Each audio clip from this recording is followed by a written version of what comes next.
Today we're breaking down Step 3.5 Flash, Open Frontier Level Intelligence with 11B active parameters. This is from the Step Fund team. And it's a big one. It really is. Yeah. I mean, it's a sparse mixture-of-experts model, but the numbers are just kind of mind-bending. Totally. 196 billion total parameters. And this is the key part. Only 11 billion are active for any given token. Which is how they're getting these crazy speeds, right? Mm-hmm. Around 170 tokens per second on a Hopper GPU. While still scoring 97.3% on AME 2025. I mean, that's up there with models like GPT 5.2 xHigh and Gemini 3.0 Pro. Yeah, it's in that top tier. And the architecture is, it's just so clever. So clever. They're using a 3-to-1 ratio of sliding window. To full attention, they've got this new headwise gated attention thing. And they totally ditched PPO. Yeah, for post-training, they switched to MIS filtered policy optimization, MISPO. It's a really dense paper, but there's some, fascinating little engineering stories baked in there. Okay, so welcome to AI Paper Podcasts. Let's dig in. Let's do it. I want to start with that parameter count because 196 billion total, but only 11 billion active. That is a huge gap. It is. Usually with a mixture of experts, you don't see a ratio that, that extreme. So how are they pulling off top tier reasoning while leaving 90% of the model on the shelf for each token? Well, it really comes down to the granularity of their experts. Yeah. So in a normal dense model, every single parameter is fired up for every single token. The brute force method. The brute force method, exactly. Step 3.5 Flash takes that giant 196 billion parameter brain and slices it up into a 45-layer structure. But they're not all MoE layers, right? Right. Good point. The first three are just dense layers. Your standard transformer setup, probably to get the basic embeddings and syntax down. Okay. But then the other 42 layers, that's where the magic happens. They're all MoE layers. And the granularity is, it's wild. We're talking 288 routed experts. 288. Plus one shared expert in each of those layers. Wow. You compare that to something like Mixtral 8x7b. Which has, 8 experts? This is a whole different ballgame. And because they have so many specialized experts, they can afford to be super selective. They use a top Karen router, where K is 8. So for any token, the router just picks the best 8 experts out of that pool of 288. Exactly. It's like having this massive library of specialists, but for any tiny little task, you only call in the 8 people who know exactly what to do. And that's how you get the compute cost of an 11B model. That's how you get the, let's call it the knowledge capacity of a giant model, but this speed and latency of a small one. But, and this is so important, routing alone doesn't get you this speed. You have to look at their attention strategy. The hybrid attention. Yeah. This felt like a direct assault on the KV cache problem. It had to be. Yeah. If you just use full attention where every token looks at every other token, your memory just explodes. It scales quadratically. Kills your speed for any long context. Completely. So what they do is they use this interleaved pattern, 3 layers of sliding window attention, or SWA, Okay. followed by 1 layer of full attention. So let me see if I get this. For 3 layers, the model's basically looking at the text through a magnifying glass, right? Just the local neighborhood. Yeah. And then every 4th layer, it kind of zooms out and looks at the whole page. That is a perfect way to put it. The SWA handles the local stuff, the syntax, the immediate context really efficiently. And then that periodic full attention layer acts as a sync point. It pulls all the long-range ideas together. But isn't there a trade-off? If you're only getting that global view on 25% of your layers, aren't you losing something? You are, yeah. SWA is definitely limited. So to make up for that, the Step Fund team actually boosted the number of query heads in just the SWA layers. They went from 64 to 96. So they made the local view a bit wider to compensate for it being shorter? Exactly. It's a really clever balancing act. The part of the attention stuff that really made me sit up, though, was the headwise gated attention. They say it replaces sync tokens. It does. Okay, so for all the engineers listening who just, call model.generate and don't think about the softmax guts, what is a sync token? What's the problem they're solving here? It's a weird artifact of how softmax works. Softmax forces all the attention scores to add up to 1. The model has to pay attention to something. Right. But a lot of the time, for like a comma or a simple word, there's nothing important to attend to. So the model needs somewhere to just dump the leftover attention probability. Yes. And in most transformers, it learns to just dump all that garbage attention onto the very first token in the sequence. That becomes the sync token. It's just a mathematical trash can. And Step Fund basically said, let's build a proper recycling bin instead of dumping trash on the lawn. Yeah, pretty much. They gave each attention head a learnable scalar gate. It's like a little valve. The head calculates a value based on the input, and that value acts as an adaptive sink mass in the denominator of the softmax. So the head can just decide to pay less attention overall. It can just decide to not care. It creates a don't care state. And the results they got from this were pretty significant. In their ablation study, this one changed. On table 2, right? Yeah, in table 2. It boosted performance from 62.46 to 64.43.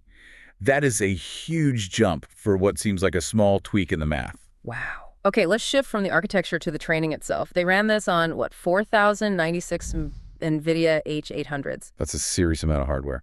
It is. They're using NVLink, Row C. Yeah. But the thing that stood out to me was the stability. Figure 3, the loss curve. It's almost unbelievably smooth. They say they had only one single isolated loss spike through the whole training run. For a 196 billion parameter MoE, that's almost unheard of.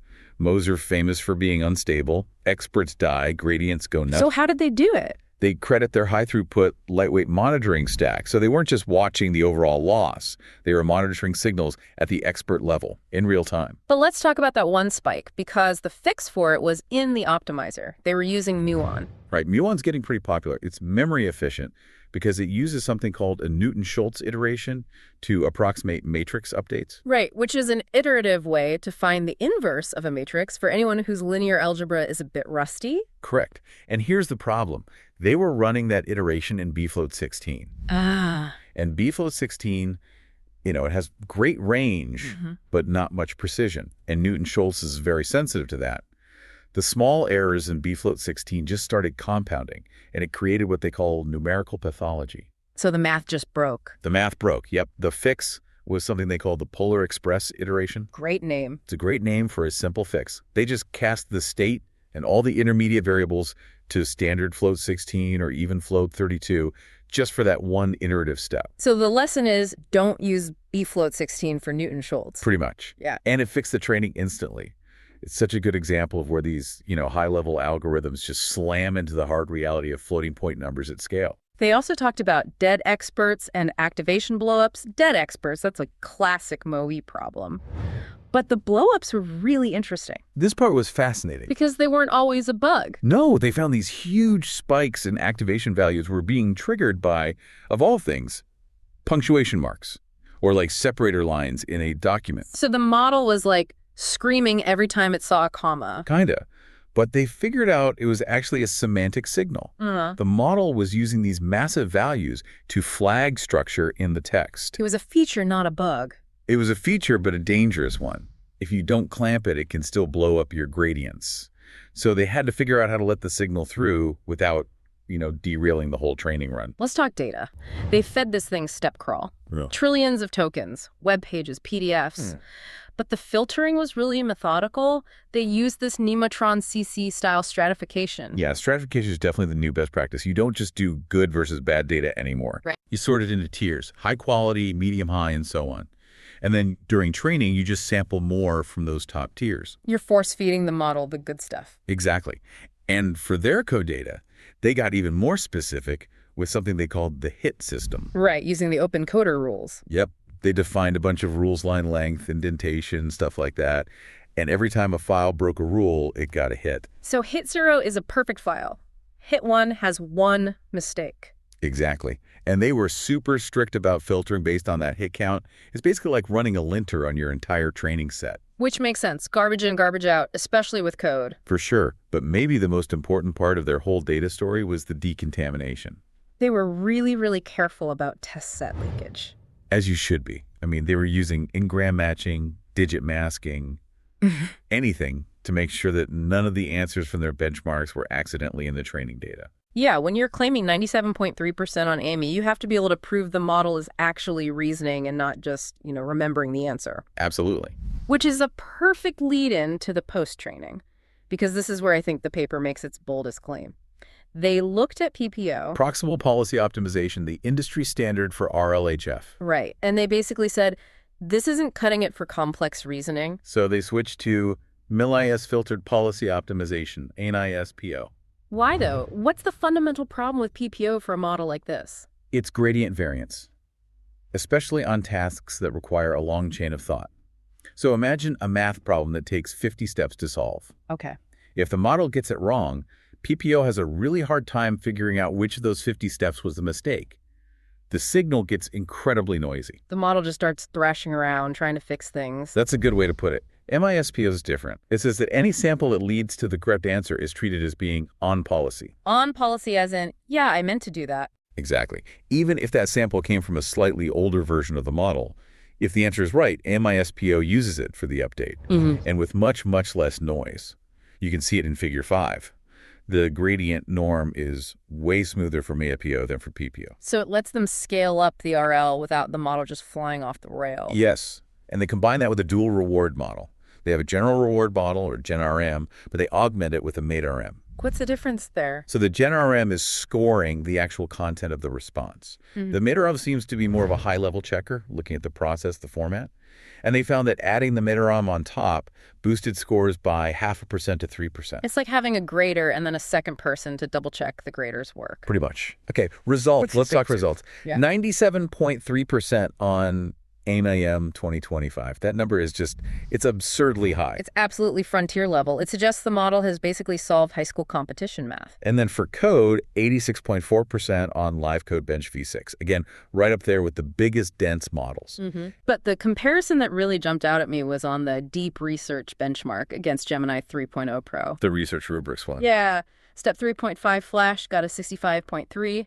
Gemini 3.0 Pro got a 50.1. That's not even close. That's a blowout. What happened to Gemini there? So the benchmark used a React framework reasoning and acting. And the paper argues that Gemini leaned too heavily on its own internal, parametric memory. It tried to just remember the answers. It tried to be a know-it-all instead of doing the research. Exactly that. Yeah. Step 3.5 Flash was much, much better at using tools.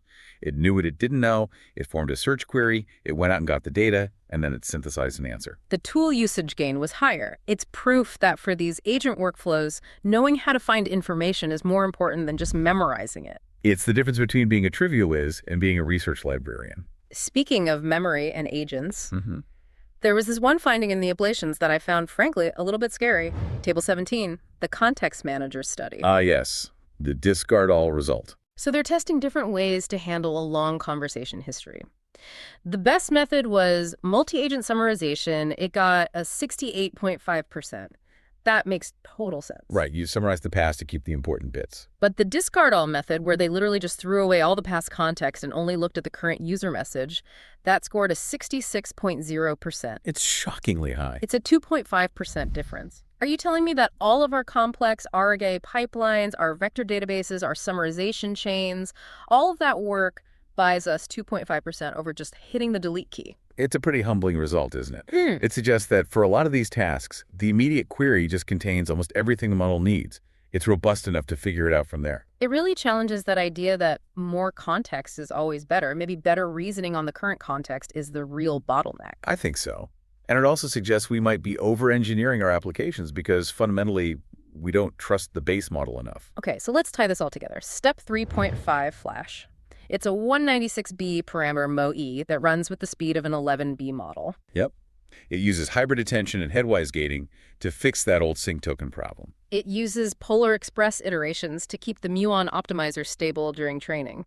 And it uses MANISPO for post-training to hit these frontier-level scores in math and code. It really feels like a huge validation of the whole sparse model thesis. I agree. It shows you don't need to slow down on intelligence to get huge gains in efficiency. And that's really the final thought I'm left with. We are seeing reasoning on par with the biggest models in the world running at 170 tokens a second on one GPU.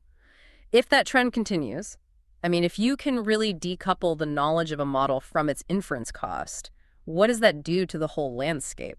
It changes everything and completely democratizes it. If you can run a frontier-level model on a single powerful workstation, or maybe eventually on a consumer device. You move away from the giant AI in the cloud model. Exactly. The idea of a local, private, truly intelligent agent suddenly becomes very, very real. The barrier to entry for top-tier AI just dropped through the floor. Well, that's a wrap on Step 3.5 Flash. A ton of incredible engineering in this one. Thanks for tuning in to AI Paper Podcasts. We'll see you for the next one.